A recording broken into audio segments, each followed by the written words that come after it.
Welcome to Writing Our World Teacher and Student Materials.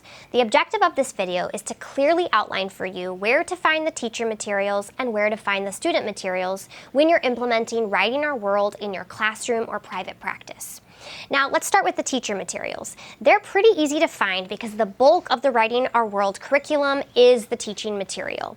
Like I mentioned in a previous video, Writing Our World was written by teachers for teachers and is very teacher-centric. We've also gathered hundreds of reviews over the last year from instructors who are implementing Writing Our World from all over the United States and have incorporated their feedback into the framework of how we've set up the teacher materials to make it as easy to follow and clear as possible.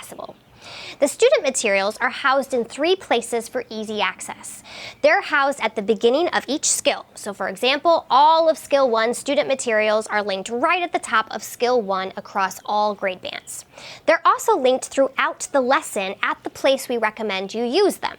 And lastly, they're linked in a master document on page 5 of all of the grade bands. That way, if you want to print out all the student materials for each student that you're working with, you can easily do so.